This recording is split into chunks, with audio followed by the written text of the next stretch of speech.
Hello, I'm Reverend Ruth Van Lillian. Welcome to the Unitarian Universalist Fellowship of the Emerald Coast. We are a covenantal community founded on loving kindness and a common devotion to our free faith. We recognize all the earth as sacred ground, and we welcome each other into this virtual space. We especially welcome those visiting with us today. We are so glad you are here. We invite you to check our website and Facebook page to learn more about us. We hope to touch hearts, teach minds, challenge spirits, and comfort souls. May you find refreshment and restoration in our service today.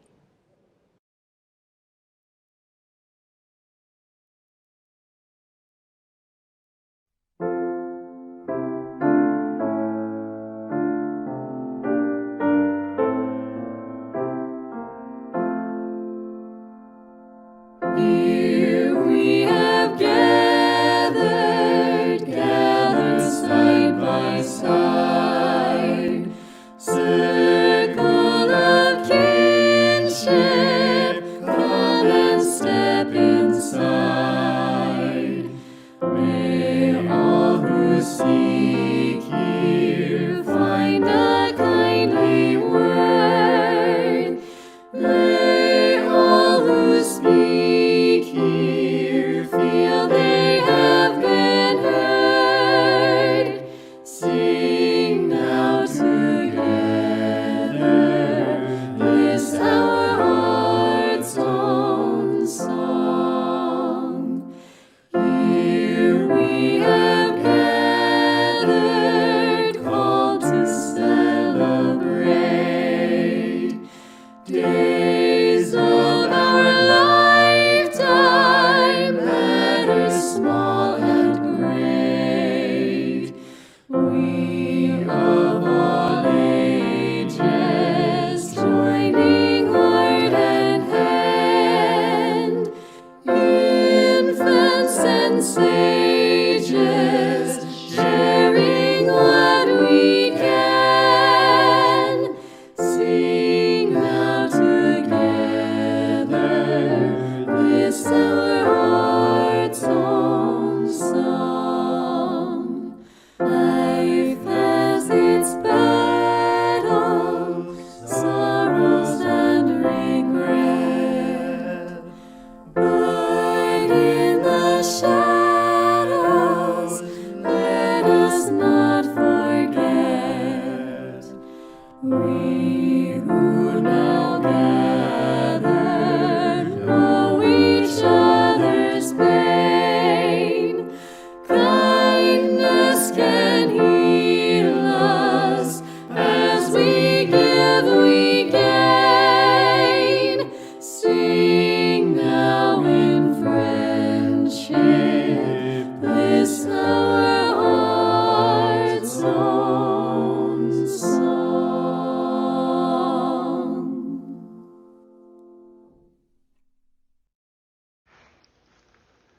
A Communion of Heart and Soul by Bruce Southworth.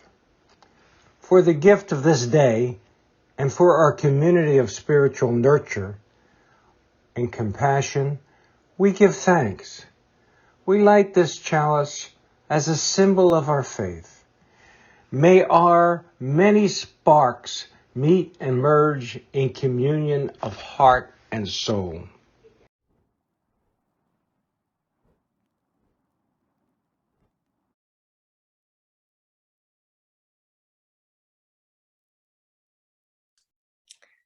Hello. Hello, my name is Lisa Farley, and I am going to share with you today one of my favorite books. It is called The Golden Rule by Eileen Cooper.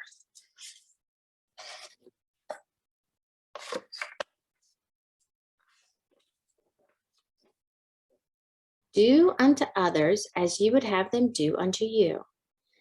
A boy and his grandfather stood on a city sidewalk looking up at the words printed on a billboard.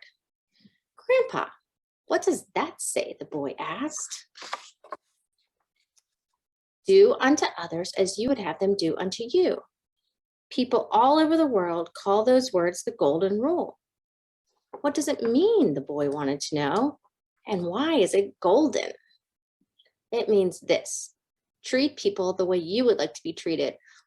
It's golden because it's so valuable and a way of living your life that's so simple, it shines. Grandfather led the boy to another billboard farther down the sidewalk. Some people put the golden rule another way: do nothing to other people that you would not like having done to you. Either way, he said, it's a very good rule. Who's it for? The boy asked.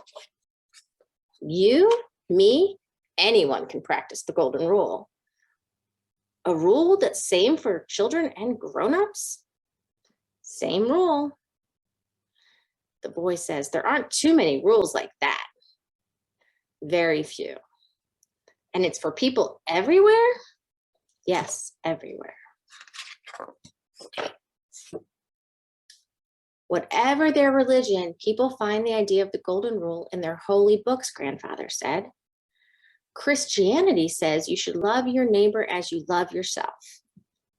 Judaism says what is hateful to you, do not do to your fellow humans. Islam says hurt no one so that no one may hurt you. And Hinduism says this is the sum of duty, to do nothing to others which would cause them pain. Buddhism says, do not do to others what would hurt you. And the Shawnee tribe says, do not kill or injure your neighbors, for it's not he or she that you injure yourself. The boy and his grandfather sat on a park bench. So, Grandpa, how can I start to practice the golden rule? Well, you begin by using your imagination. My imagination? Well, you imagine how someone else feels. For instance, a new child who's joining your class. How do you think that boy or girl is feeling? Well, new kids always look scared. Would you be scared if it was you? Oh, yes. Well, what would make you feel better? If someone smiled at me? So to practice the golden rule, you would smile at the new kid. You've got it. I bet you can think of other ways you'd like to be treated and ways you wouldn't want to be treated. How do you feel when you're teased or bullied? Sad? Yes. Mad? Yes. Small? I feel small. Sad, mad, small. Do you like feeling like that? No, says the boy. Well, neither does anyone else. The boy thought for a moment about the golden rule. I see, there are a lot of things I can do. I should tell the truth because I don't like being lied to. I want people to listen to me, so I should listen to other people. When I'm sick or when I'm tired, sometimes I need help. So I should offer my help to those who need it. You're getting the idea, Grandfather nodded. The boy looked at his grandfather. Practicing the golden rule seems like it can be hard. I said it was simple. I didn't say it would always be easy. Grandpa, the boy said, the golden rule is a very big thing, isn't it? Very big and very small and very old. It's been around for thousands of years. Thousands of years? Well, then I don't think everyone is practicing the way they should. Otherwise, there wouldn't be so many problems between people, between countries. You're right, my boy. I wonder how things would change if everyone lived by the golden rule. Well, I think people would be nicer, kinder. They'd act better towards their families and friends, and even strangers. What if countries lived by the golden rule? Grandfather asked. Well, then people wouldn't want to hurt each other because they don't like being hurt. Maybe there wouldn't be wars. That would be wonderful, wouldn't it? Wonderful, Grandpa. But you can't make everyone in the world practice the golden rule. There's only one person you can ask to do that. Me? You. It begins with you. And that is the end of our story today. And I feel like it gives us a lot to think about and a lot to practice. So I hope you have a good rest of the service. Have a great time today.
From you I receive, to you I give.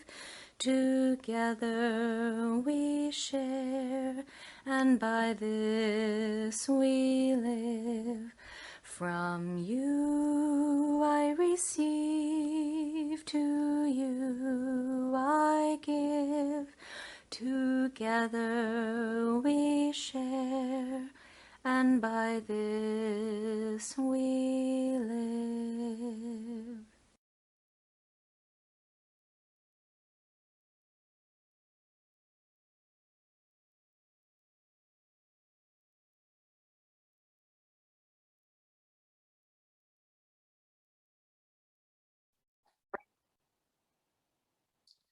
Our fellowship and our community need our financial support. If you're a member or a friend, old or new, you can send in your pledge or other contribution by check or online at uufec.com. Our fellowship also has a tradition we call Share the Plate. Every Sunday, the cash offering and the collection plate would be split evenly between the fellowship and a local charity. Online donations to Share the Plate are split in the same way. During the month of January, Share the Plate donations will be shared with Sharing and Caring of Fort Walton Beach. Sharing and Caring is an emergency food bank providing food staples, personal care items, and vouchers for prescription medications for needy individuals and families. Thank you for your generosity.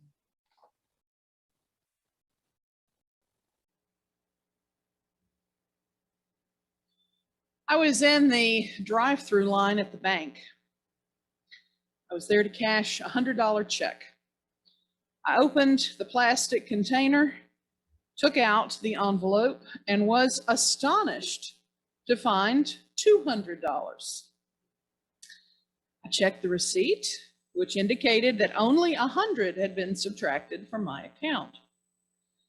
I hesitated a fraction of a second because I am not a saint.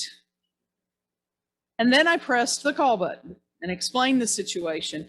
There was alarm in the teller's voice, but I said, look, I'm going to send it all back to you. You just redo the transaction. A few minutes later, the container whizzed back through the pneumatic tube with the 100 I expected and the receipt. The teller's relief was audible on the microphone as she expressed her gratitude. None of us is a saint. And in the same situation, many would be tempted to keep the unexpected $100 with the thought that the big institution of the bank would never miss it, which is true, because the money would have come out of the teller's pocket if she couldn't balance her transactions for the day. I knew that, but maybe others wouldn't. Maybe others who would never dream of opening a stranger's purse and stealing money out of it would be tempted to keep the extra $100 that was handed to them in the privacy of their car. Maybe others would see it as a windfall without consequences to anyone else. Sometimes the next right thing is obvious, and sometimes it is not.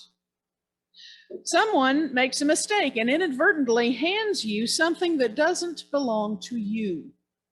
Almost always the right thing is to hand it back with a smile.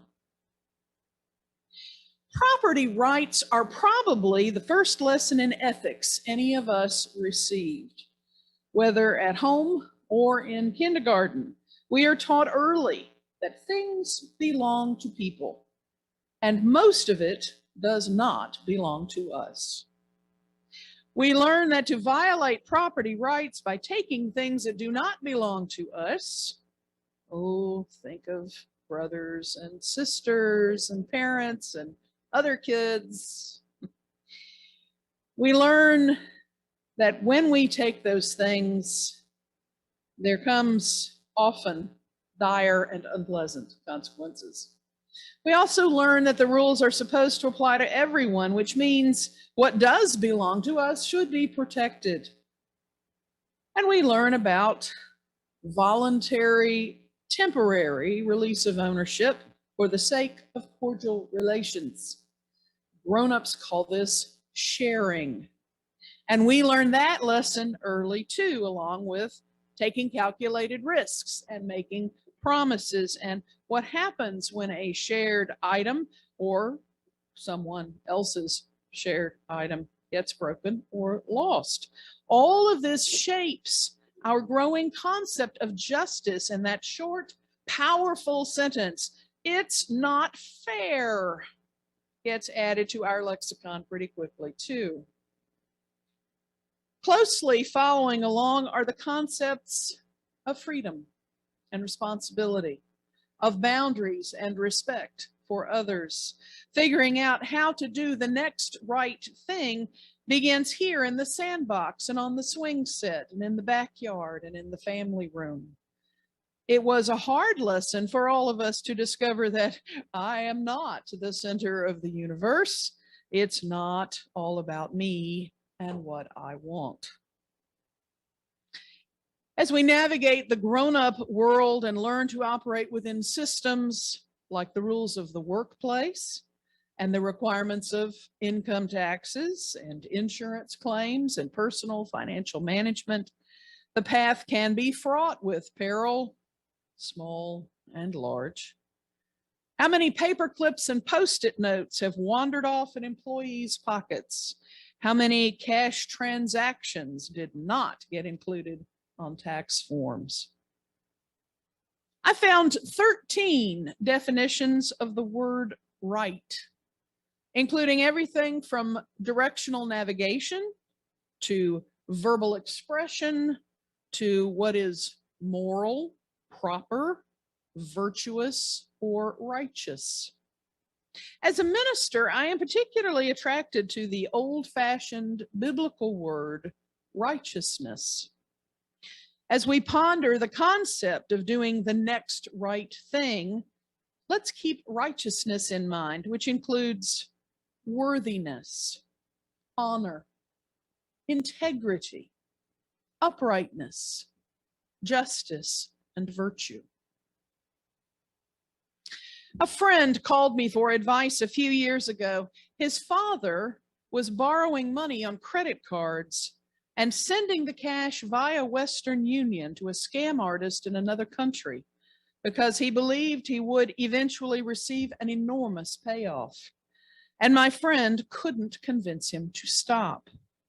His father had cashed out his entire IRA and borrowed over $200,000 on top of it.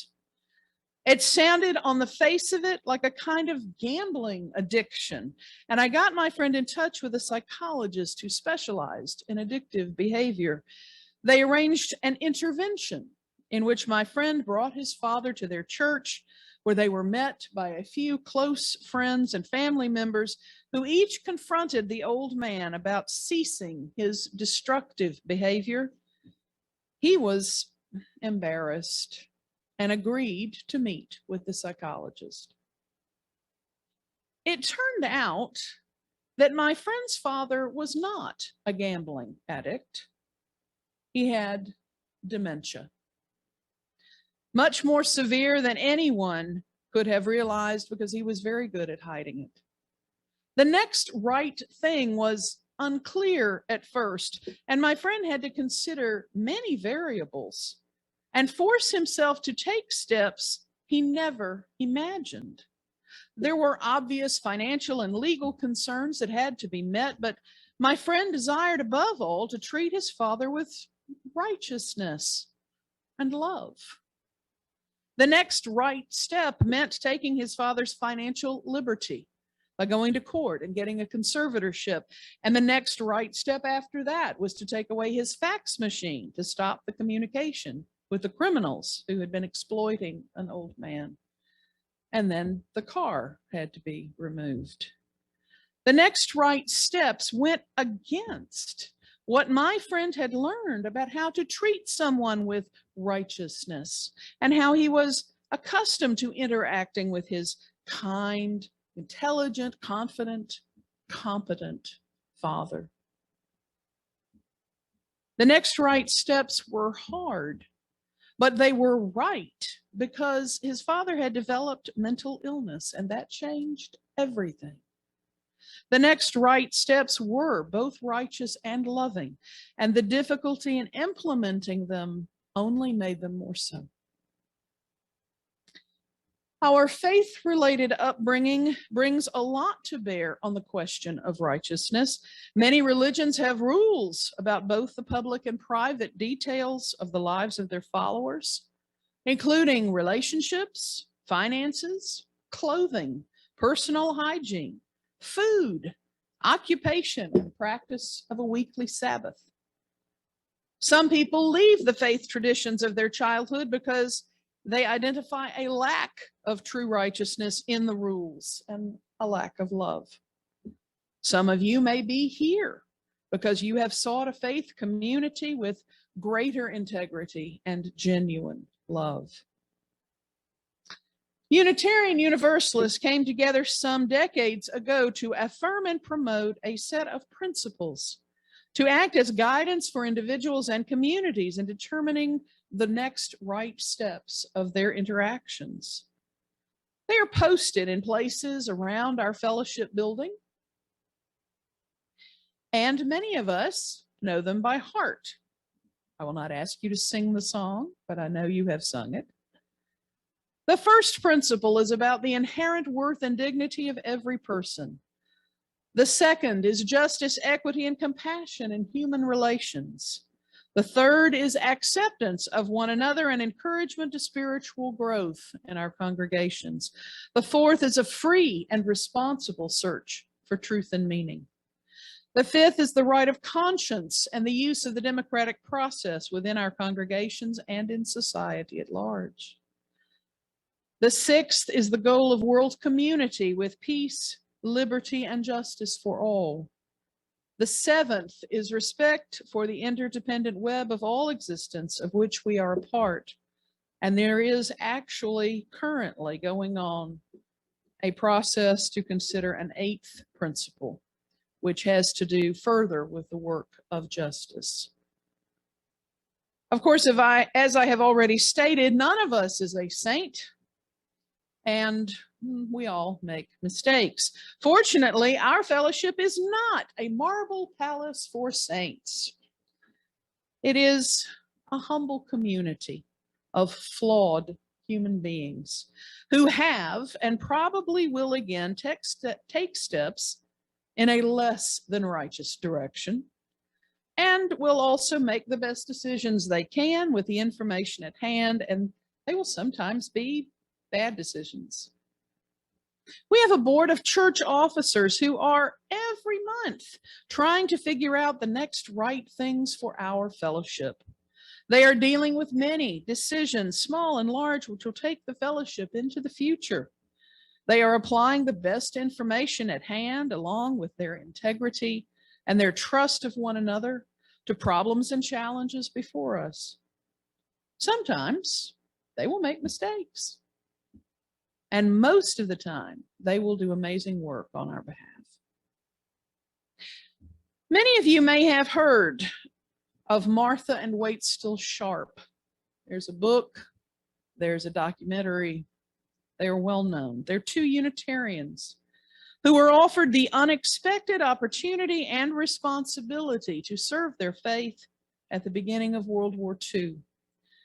Among several acts of valor, they rescued a number of Jewish children and got them out of Germany. And they united with relatives and sponsors in the US. Their decisions, their next right steps, were guided by their faith and their moral convictions. They left their own children with family in order to save the children of other parents, most of whom did not survive the Holocaust. Their own marriage suffered to the point of divorce. Sometimes the next right thing requires sacrifice. The Sharps were named righteous among the nations by the state of Israel. This designation of great honor is for non-Jews who took great risks to save Jews during the Holocaust. Sometimes the next right thing is a small decision, and sometimes it is momentous. Sometimes we get to choose among good possibilities, and sometimes there is one clear but difficult path before us. We rarely get do-overs to try a different path than the one we originally chose. Robert Frost reminds us that we probably won't get back to where we were before, and the roads we choose make all the difference. Are you facing a big decision? Life may throw one at you any day. As you decide on the next right thing, seek righteousness and the love within yourself to guide you. The next right thing may not be easy, but it will be easier to live with yourself once you have done it. Our popular culture pays lip service to integrity, but gives a lot of fame and fortune to the unrighteous. Let us be guided by our UU principles and our internal moral compasses so that we may remain prepared to do the next right thing. Amen. Shalom. Blessed be.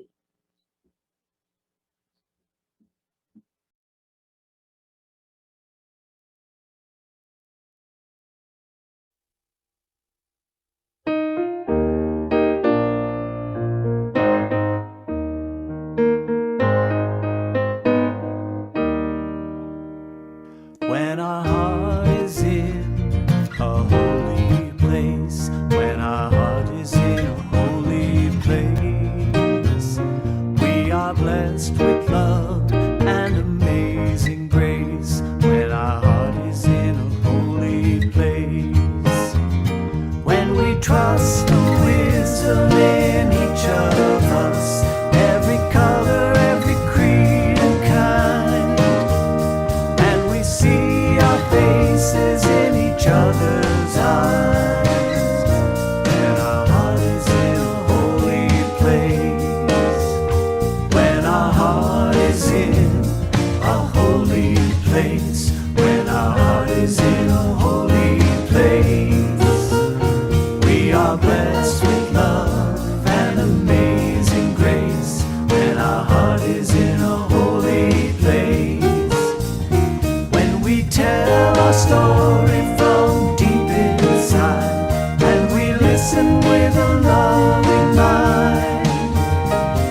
silence of sacred space, and the God of our hearts stirs within, and we shield the power of each other's faith, and our heart is in a holy place, and our heart is in a holy place, then our heart is in a holy place.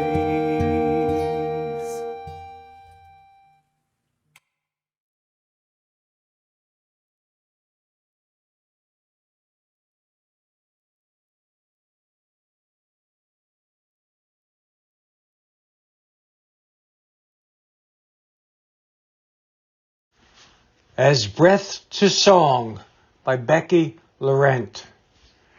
As flame is to spirit, so spirit is to breath, and breath to song.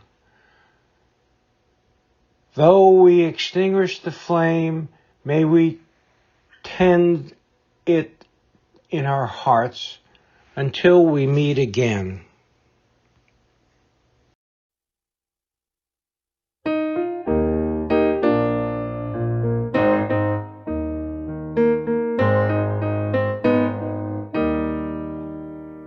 When our heart is in a holy place, when our heart is in a holy place, we are blessed with love and amazing grace. When our heart is in a holy place, when we trust the wisdom in each of us, every color, every creed and kind, and we see our faces in each other's eyes, and our heart is in a holy place.